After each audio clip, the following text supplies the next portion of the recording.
ताज्या बातम्यांसाठी पाहत रहा तिचा सागर न्यूज। हकालपट्टी केलेल्या नेत्याची भाजपात पुन्हा दिमाखात एंट्री, थेट रवींद्र चव्हाणांच्या टीममध्ये स्थान। काय आहे पडद्यामागचे राजकारण?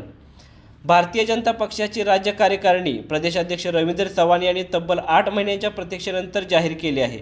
नव्या दुनियांचा मेळ घालत चव्हाण यांनी तब्बल 43 जणांची आपली टीम घोषित केली आहे।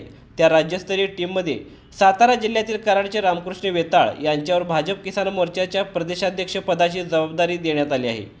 विशेष म्हणजे जिल्हा परिषद निवडणुकीत वेताळ यांची महिनाभरापूर्वी पक्षातून हकालपट्टी करण्यात आली होती। त्यामुळे त्यांच्या निवडीमागे सातारा जिल्हा परिषदेतील सत्तेचे समीकरण असल्याची चर्चा जिल्ह्यात रंगली आहे।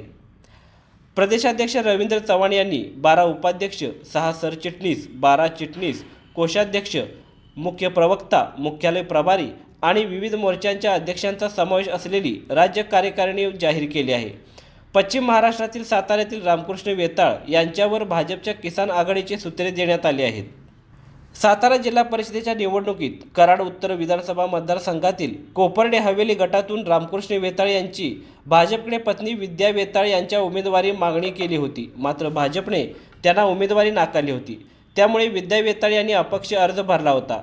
पक्षविरोधी कारवाई केल्याचा ठपका ठेवून रामकृष्ण वेताळ यांची भाजपमधून महिन्याभरापूर्वी हकालपट्टी केली होती।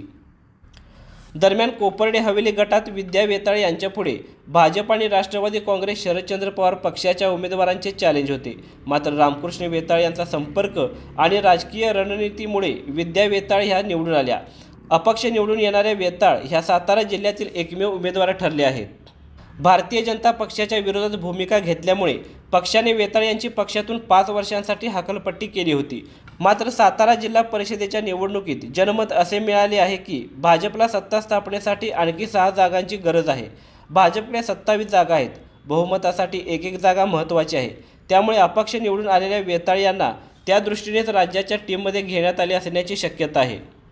विद्या वेताळ यांच्या कोपर्डी हवेली गटातील विजयानंतर रामकृष्ण वेताळ यांच्या समर्थकांमध्ये भाजपकडून अन्याय झाल्याची भावना होती। त्यामुळे रामकृष्ण वेताळ कोणती भूमिका घेतात याकडे संपूर्ण जिल्ह्याचे लक्ष लागले होते।